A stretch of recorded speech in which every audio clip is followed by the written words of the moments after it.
Okay mga pwede, try naman natin mag Queen Charge Hog Rider dito sa TH9 ko. Kasi sawang-sawa na ako mag Dragon Attack eh. Lagi na lang 3 star eh. So dito testing natin. Okay, let's go. So kapag mag Queen Charge kayo, pwede nyo palabasin mo yung laman ng sisi. Kaso lang gitnang-gitna yung laman ng sisi mga pwede. Nako, mahirapan tayo dito ah. Pinahirapan ako nito mga pwede ah. Pero sige, dito na lang tayo. Yan. Mali na naman ako, hindi na naman ako nag-king. Sablay. Dapat nag-king ako mga bird eh. Yeah. 1 minute tayo magko-queen charge. Yeah. Na, may lumabas sa Tesla oh. Importante talaga ang balloons dito kasi para sa mga traps mga bird.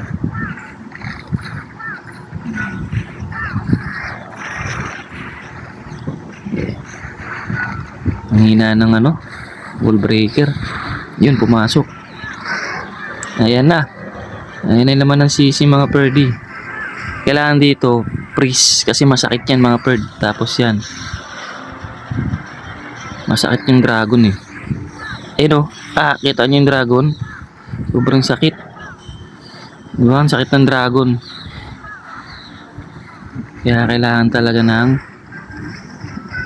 ito na nga tayo. Mali kasi ako, hindi ako nag-king eh. So basag na. Okay, basagin muna natin yung X-board. So dito tayo mag-ano, all hugs. Yan. Yan ang masakit dyan eh, X-board eh. X-board lang ang masakit dyan eh. Oh, di ba? Dahil pang pangswag no. Ganito kalakas mag Queen Charge. Marami kang pangswag. Oh, konting defense lang.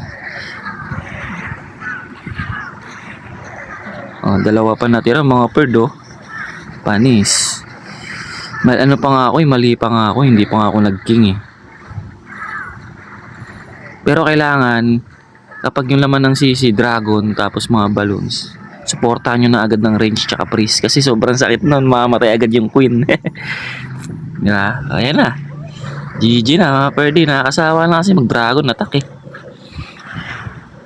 Yan. So, mas maganda rin kung susuportahan nyo ng hero poison or troops poison para mas malupit. Di ba? Oh, may pang swag pa tayo. Swag. Alright. Okay. Let's go.